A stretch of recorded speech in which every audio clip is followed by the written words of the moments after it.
you define adjoint? Anybody knows? What is adjoint? What is adjoint?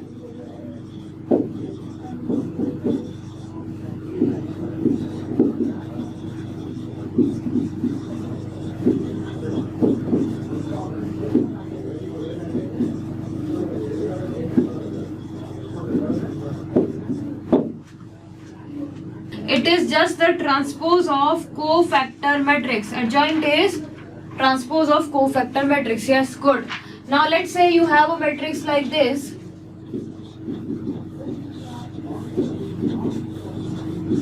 Defined for only square matrix. So this is a square matrix of order 2 cross 2. Now if you want to find out the adjoint, so first of all, what do you need to find out is cofactor matrix. We have discussed what are cofactors. What is a cofactor? Is it a scalar or matrix? Cofactor word, the term denotes scalar or a matrix. So cofactor is a scalar quantity. We have seen that it is the determinant after deleting the row and the column present. Yes. So it is cofactor is scalar, is a scalar quantity, but we need cofactor matrix. This suggests what? Cofactor matrix is obtained by just writing the respective cofactor at the particular position. So this is 1 1 position. At this position we will write the cofactor of A11. At this position we will write the cofactor of A12 and so on. Okay, so this is known as cofactor matrix. Now the cofactor of A11 here, cofactor of A11 will be minus 1 to the power 1 plus 1, which will be again plus 1 times this element, that is 6. Okay, minor of the element, that is 6. Then what is the cofactor of 2? Cofactor of 2 will be minus 1 to the power 1 plus 2, that means a negative sign, and its minor will be minus 1. Okay, if you are not understanding, please ask again. So again A21, it will be a minus multiplied because of 2 plus 1 is 3, and then minus 2, and here it will be again 1. So this is your cofactor matrix A. Now adjoint of A is nothing but the transpose of cofactor matrix. So transpose of this matrix, that is 6 plus 1 minus 2 and 1. Done. So this is the adjoint. So adjoint is a quantity which we are studying because it is having only one purpose in its life. The purpose of adjoint in its life is that he has taken its birth for finding out the inverse. There is no purpose of adjoint at all except that it's just used for finding the inverse. That is all it does in his life. So let's write down first the properties of adjoint.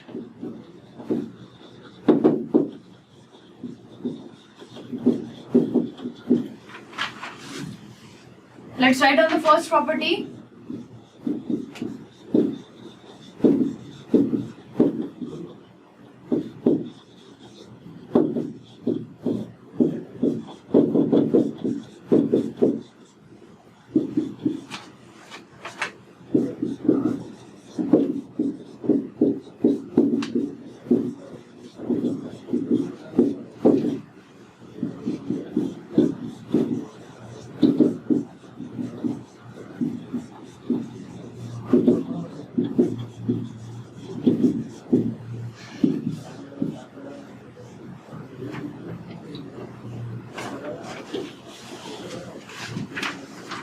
Just write down these two properties. So obviously the first property is the property from where the inverse will come. So let's talk about that earlier. So write down the first property. Second property is adjoint of A transpose is the same as take the adjoint first and then its transpose. Obviously it will be easy to remember this. And then adjoint of AB. So whenever you have product and then some operation, after opening up the bracket, the order changes. Like for AB whole transpose, it was B transpose A transpose. Similarly, here adjoint of AB is adjoint B into adjoint A. Now there is a fourth property, but that fourth property you will yourself derive. So for that I have a question for you, that if determinant of A is 2 and order is, let's say, 4, then determinant of adjoint A is dash. Find out this. And from here we will arrive at the fourth property. So please, after this fourth property, write down this question. I'll tell you the fourth property later on and give me the answer. Okay, one hint to you. One hint, actually I can see that all of you are answering wrong. So one hint is that to calculate this, use the first property. Use this property to calculate this. Now give me the answer. Okay, so 8. Now most of you are answering 8. So let's see how did you come at. So I told you to use the property 1. Property 1 was A into adjoint A is equal to determinant A into I.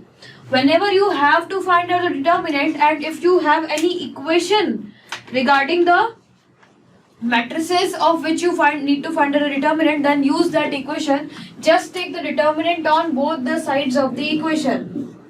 Just take the determinant on both the sides of the equation. Now you know that determinant of AB, we have seen determinant of A into B can be written as determinant of A into determinant of B. So using that property, I can write that this is equal to determinant of A into determinant of adjoint A.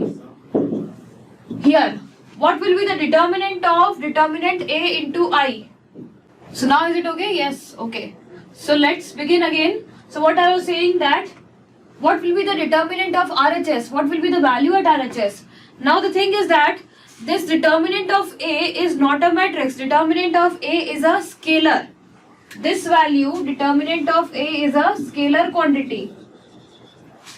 So scalar multiplied up with the matrix, which is identity matrix, what will you get here? So you will get here, what will you get here is that, and if let's say this is the identity matrix of order n, then this value. Are you getting it or not? What I have done, like in the last class, we have discussed that what will be the determinant of 3a. Determinant of 3a we have discussed. Then what you said, that a is having the order of 4, so 3 to the power 4 will come out, and then the determinant of a. Similarly here, now the scalar quantity is your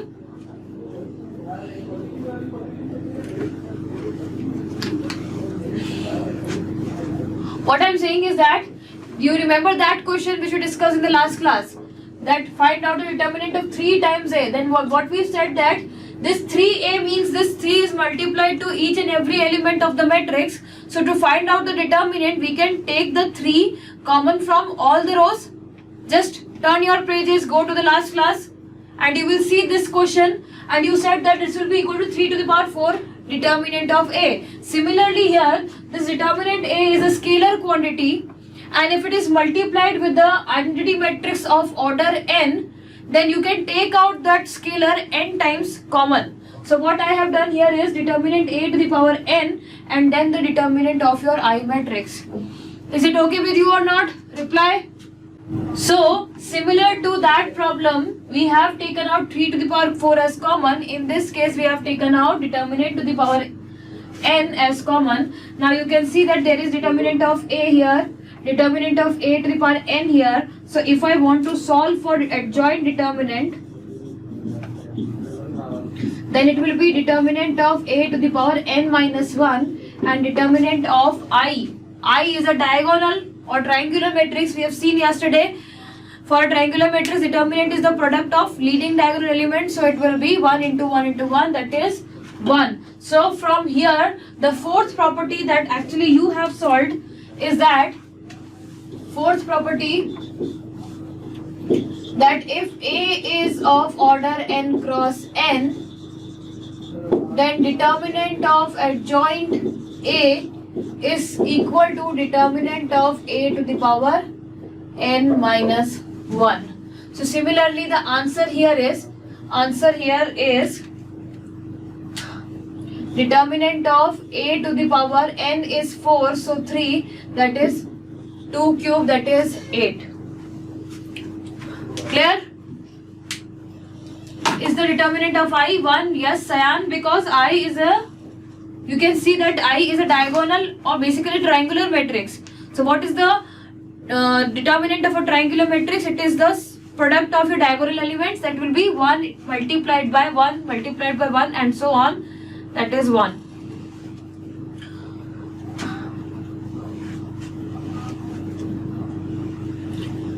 If all clear, then write down the next topic, inverse of a square matrix. Inverse of a square matrix, next topic.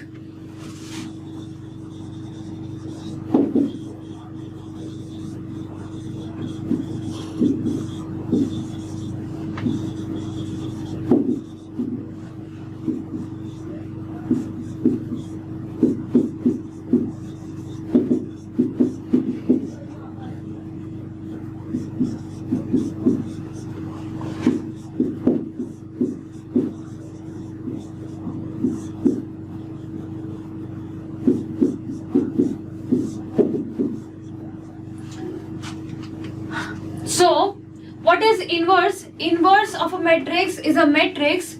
Inverse of a matrix is a matrix. Let's say B is the inverse. It is such a matrix which on multiplication with the particular matrix gives you identity matrix. It is just like the reciprocal in a number system. If I want to ask you what is the reciprocal of the number 2, then you will say it is such number which on multiplication will give you 1. So you can directly say it will be equal to 1 by 2. So again, inverse matrix is such matrix that which on multiplication with the particular matrix gives the result as identity matrix. Now from here, using the property of adjoint, you can see that first property was this one. Now if I somewhat shift this determinant A to with this, you can see that A after multiplication with this particular matrix is giving you I. Yes or no? Are you getting it or not? So this multiplication with this matrix is giving you I. This implies that this B and this here are the same matrices. That means the inverse of the matrix A is nothing but its adjoint divided by determinant value. Okay? It implies that A inverse is adjoint A divided by determinant of A. Any doubt in this?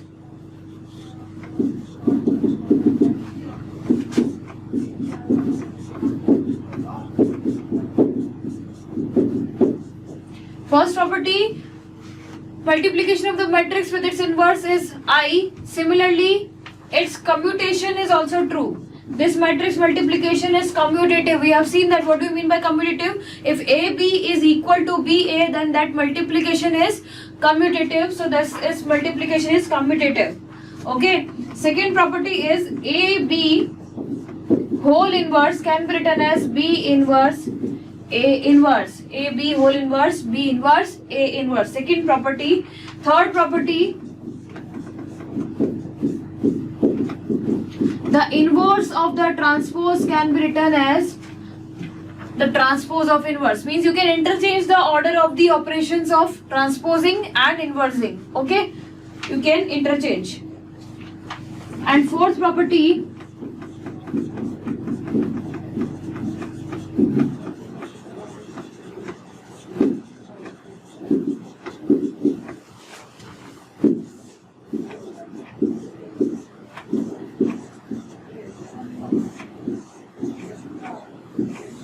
so if A is a diagonal matrix like this, then A inverse, I am writing over here,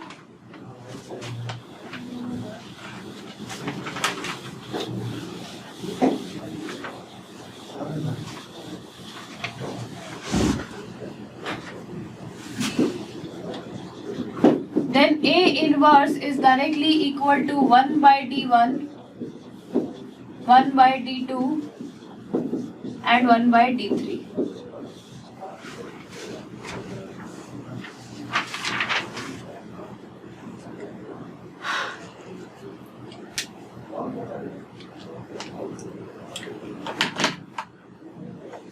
Second property is also equal to A inverse B inverse. No, actually, Parina, as always, if AB is defined and we have seen that in inverse we are using the adjoint, and in adjoint we are using the transpose. So if the AB is defined, then it's A inverse B inverse will not be defined. The product that will be defined is B inverse A inverse, so order will interchange like there was in the case of transpose also.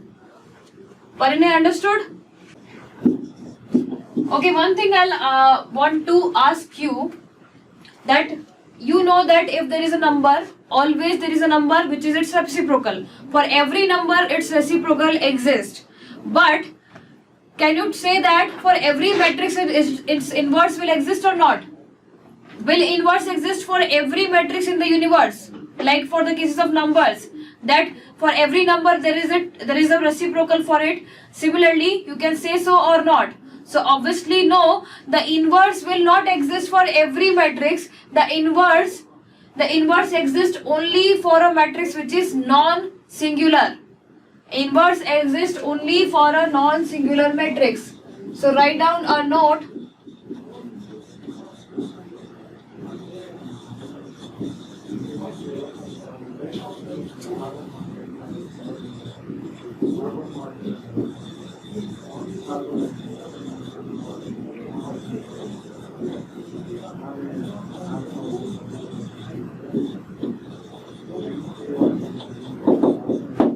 And what is a non-singular matrix? Cyan, good. Non-singular matrix is a matrix for which the determinant value is non-zero. If this determinant value turns out to be 0, you will say that A inverse becomes undefined, which means that it does not exist. Okay? Now solve this question. Find out the determinant of A inverse. Determinant of A inverse.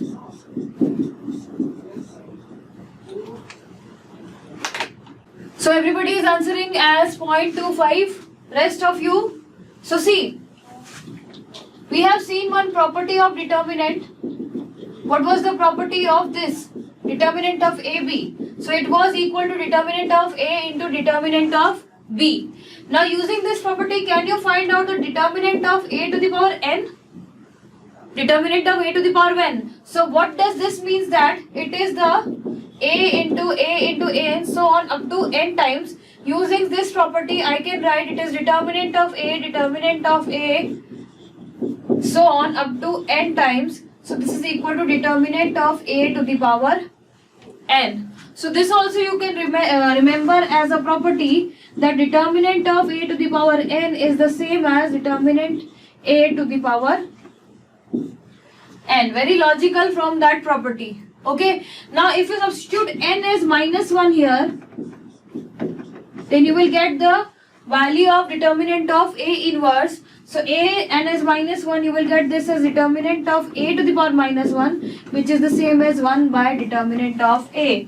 So what was asked? Determinant of A inverse, you will say it is the 1 by determinant of A, and determinant of A is just the product of 1, 4 and 1. Why? Because it's a UTM, upper triangular matrix. So determinant is this. So answer is 0.25.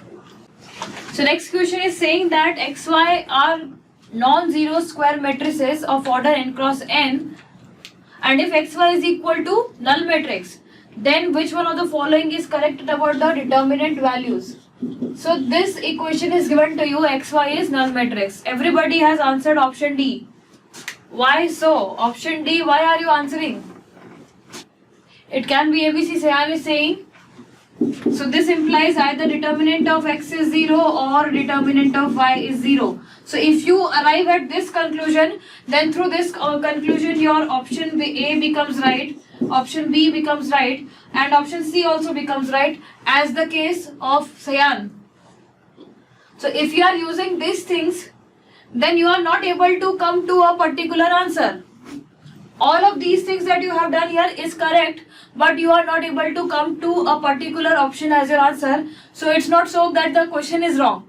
This is not the case. The case is that you have not used the correct approach to solve this. Okay, it was a very typical question. So please focus on here how I am solving this. So the question given was XY as null matrix. Now to find out the determinant of x or y, what will I try to do is that write down the equation like this, y in the equal to something, and then I'll take the determinant on both of the sides. Okay, so what I'm trying to do is that eliminate x from the LHS of this equation. So for that I am multiplying x inverse. What will it give you? X inverse into x will give you I into y into x inverse into null matrix. You know that this quantity will give you y, this quantity will give you I, and this quantity will give you null matrix. So from here you are getting the conclusion that y is a null matrix. But in the question it was mentioned that x and y are non-zero square matrices. That means this conclusion is wrong. This conclusion is, in the question it was mentioned that this is not zero, and this is what is known as contradiction in mathematics. What is contradiction here is that mathematically you are doing all of the things as correctly, but still you are arriving at some conclusion which is not according to your given conditions. Okay, so what is the contradiction here? That y is coming out to be the null matrix, which was not allowed as it was not mentioned in the question. So that means that whatever you have done here, you have misunderstood one of the things, and that thing is that you have just multiplied here x inverse without even thinking that it exists or not. It may so happen that x inverse doesn't inverse, sorry, it may so happen that x inverse itself does not exist. Then this multiplication will obviously give you the wrong result. So what I said, because it is giving me a contradiction, that means, that implies that x inverse does not exist. X inverse does not exist, and when x inverse does not exist, the only condition is that it is a singular matrix. That means determinant is 0. Determinant is 0. Understood or not this point? From this point we have come to the conclusion the determinant will be 0. Anybody if is having any doubt, then please ask. So from here again from here you can say that two options are correct, A and C, and again according to this both of the options are correct only because we have not considered determinant. Why? We can't say it is 0 or non-zero. It may be 0, it may be non-zero. So again, to check what is the value of determinant of y, what will I do? I'll use the same equation which is xy equal to null matrix.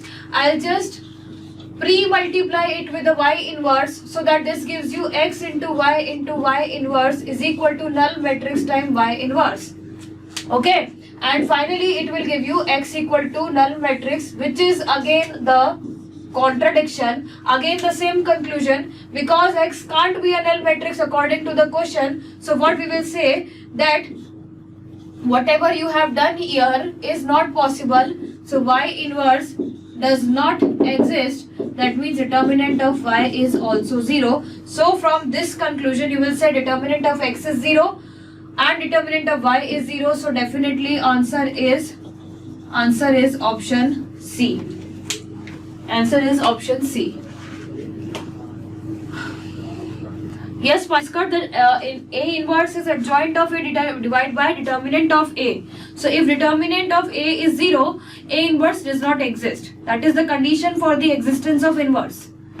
Any doubt other than that?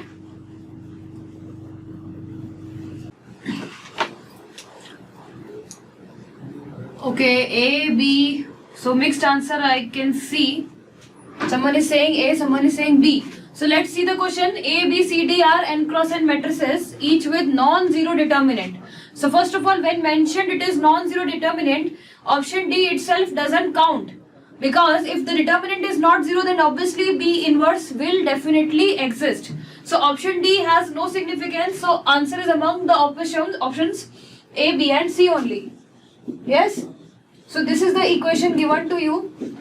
Again, similar to the determinant, I have told you if you want to find out a determinant, just pick a equation for the matrix where it occurs and just take the determinant both the sides. Similarly for inverse, if you want to find the inverse, pick the equation and just eliminate all those quantities except which you find the inverse. Like here we need B inverse, so what will I say? I'll find the equation something like this, B equal to something, and then I'll take its inverse. Okay, so what will I do? First of all, I'll eliminate A from this equation by pre-multiplying A inverse. So this will give me, yes, A into A inverse will become I, and I into A inverse will become A inverse. Similarly, to eliminate D, now D is this side, so to eliminate D this time you need to post multiply with D inverse. Post multiply with D inverse, so it will give you,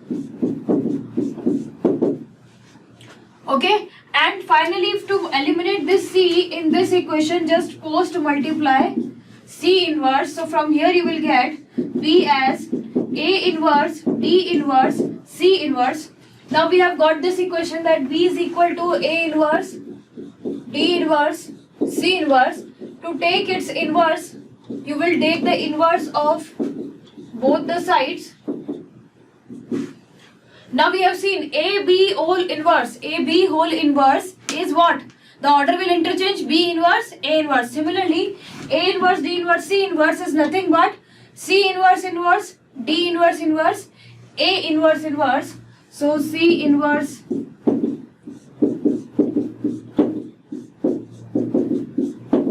which is equal to C, D, A, option B. Option B is right. Yes, very good. Option B is the right answer. What was the answer? C, D, A. If you are getting B inverse as C, D, A, you know that it is not equal to D, C, A, because you know that the matrix multiplication is not commutative. C, D, A will remain C, D, A anyhow. It can't be written as D, C, A, or it can't be written as A, C, D, or whatever. Order should remain the same. So if options are like this also, then also it won't be your answer, because answer is C, D, A, not in the other orders. Okay. Now orthogonal matrix, so I'll write the definition. If for a matrix, or I'll write like this.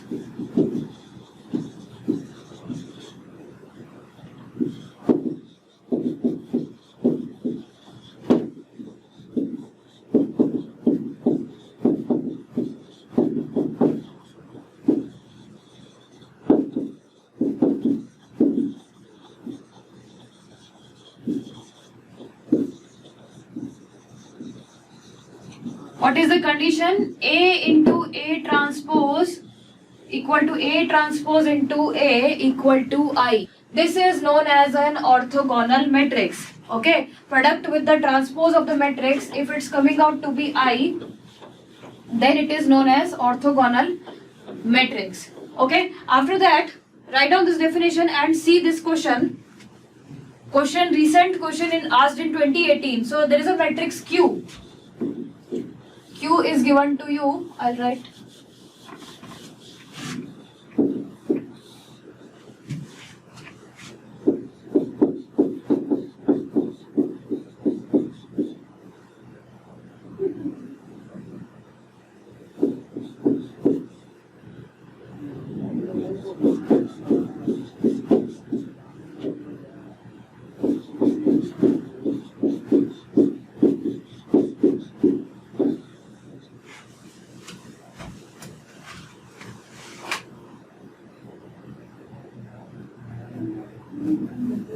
Okay, so option, this is the matrix given and it is mentioned that Q is orthogonal matrix, then the inverse is, which one of the following is the inverse, that you have to tell. So what will be the answer? So in option C, the element A22 is having a positive sign. Please correct that. I am saying that in option C, A22 will be having positive sign. It is positive 3/7. Okay. So you are answering as option C, which is correct, because we have seen that for an orthogonal matrix A into A transpose is equal to I, and we know that a matrix when multiplied with the A matrix, if it gives you I, that matrix is nothing but its inverse. So what we can say, or in a second way in which you can define the matrix, orthogonal matrix, is that for an orthogonal matrix, For an orthogonal matrix, A transpose will be equal to A inverse. Why? Because a matrix when multiplied with A, if it gives you I, then that matrix is said to be the inverse matrix. So again, second kind of definition you can say that orthogonal matrix is the one in which transpose is equal to inverse. Okay, transpose is equal to inverse. So the answer for this question is option C. Just take the transpose, that will be the Q inverse. Okay, now this is the mathematical thing that we have seen, what is Q transpose and what is Q orthogonal matrix. Now talking about the vectors, we have heard about the term orthogonal vectors. Have you heard about the term orthogonal vectors? Let's just forget about the matrices right now and let's focus on the term which is orthogonal vectors. Do you know what are orthogonal vectors?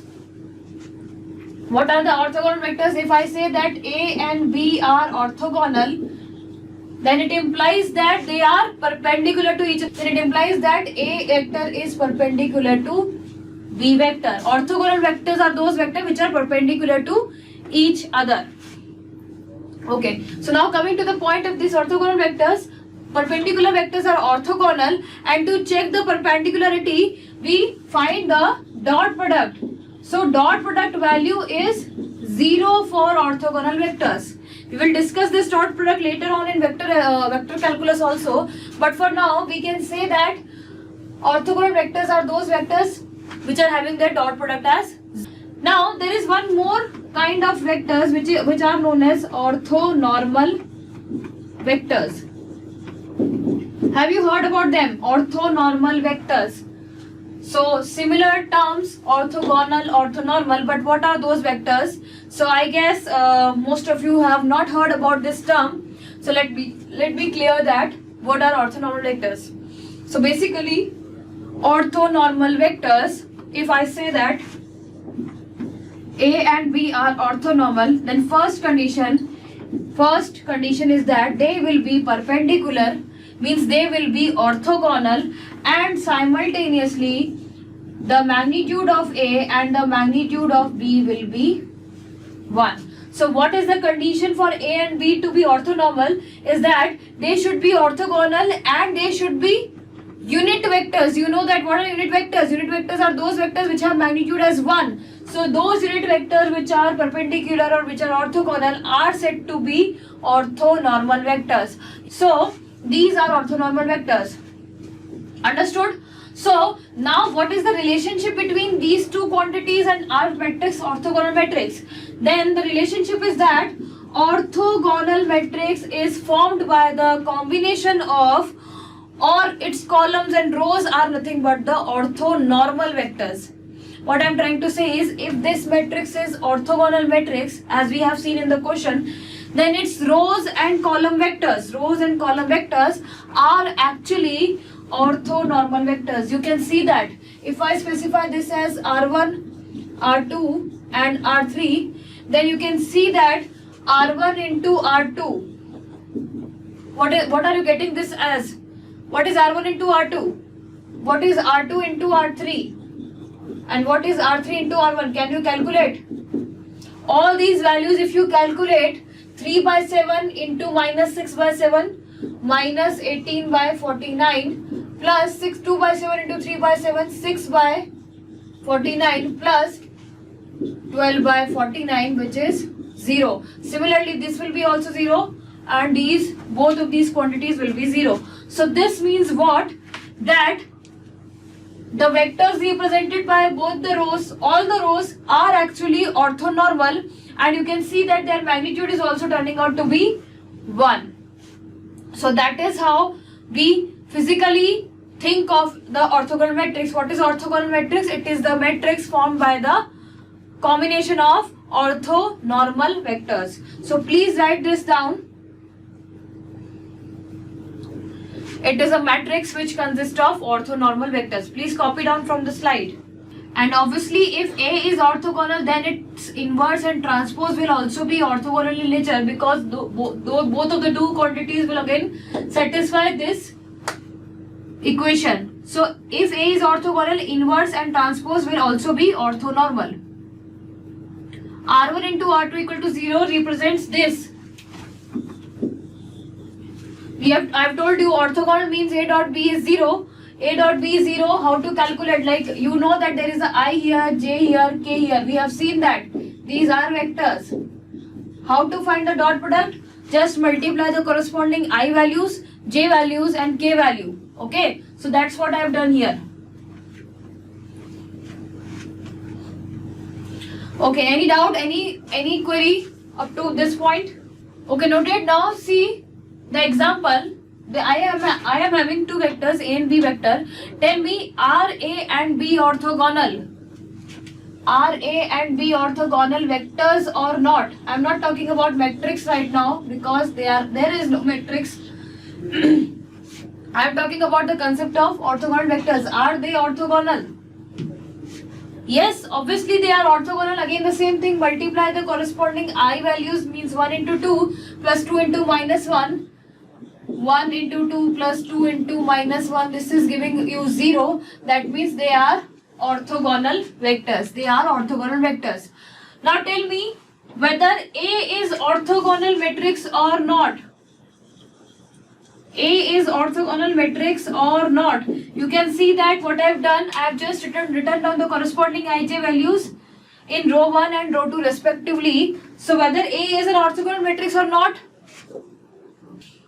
Again, focus on the term that A is orthogonal if it consists of orthonormal vectors. So for checking that if this is orthogonal or not, you need to check that if they are orthonormal or not. Are they orthonormal?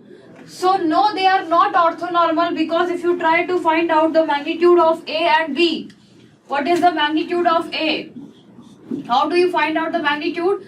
So I component square 1 square plus j component square 2 square under root 5, which is not equal to 1. Similarly, B vector magnitude will again come out to be under root 5. So not equal to 1. That means this matrix formed by these two vectors is not orthogonal matrix. This is not an orthogonal matrix. Yes, because the magnitude value are not equal to 1. Understood or not? This was the difference that I was asking you. Now if I write like this,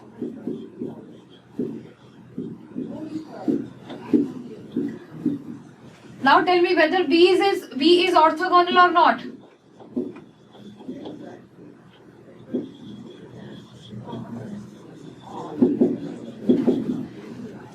Whether B is orthogonal? Yes, definitely now B becomes orthogonal, because as soon as I multiply 1 by under root 5 to the matrix, that means I multiply this to each and every element. And if I multiply 1 by under root 5, 1 by under root 5, under root 5, then you can see that the magnitude will become 1 for both the vectors, both the rows.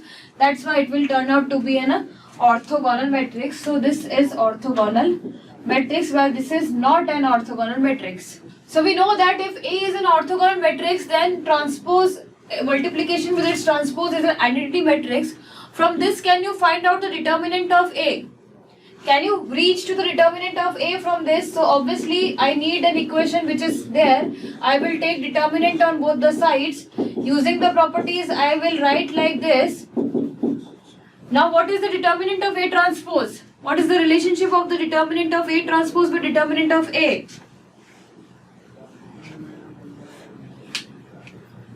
What is the relationship? So if you remember last class, if you remember the last class, the first property of determinant that we have seen was the determinant of A is equal to determinant of A transpose. So from here we are getting determinant of A square is equal to 1. So determinant of A is always equal to plus minus 1. This is because determinant of A transpose is equal to determinant of A.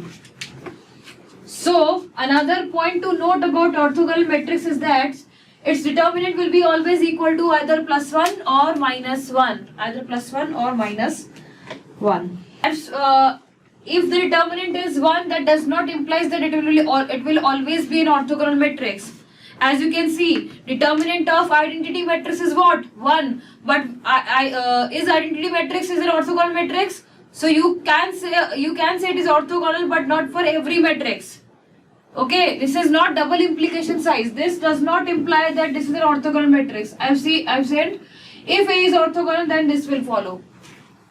In matrices, always if I am drawing this kind of sign, then it implies that there only one side implication is there, means this, but this does not mean this. Okay, order. If I write like this on both the side, this means that if this orthogonal means determinant as 1, then determinant 1 will also mean as matrix is orthogonal. But because there is no sign like this, then only one side application is there. Okay. Now for the matrix given, answer you are getting as C. Obviously, no need to even solve. This determinant will always be 1. This determinant will always be 1. Yes or no? Because you know the determinant of A transpose, you can write using the properties like this. Determinant of A transpose is determinant of A, and this is 1 by determinant of A. It will be always 1, no matter what your matrix is. Understood? It is like a property that always this will be come out to be 1. Okay, done? So next write down. So now from like for the next 15 to 20 minutes, we are just going to discuss some theoretical topics, okay, from which the questions are like very rarely asked, but still, because now GATE is changing its pattern, so it may come this year, so that's why we are discussing those.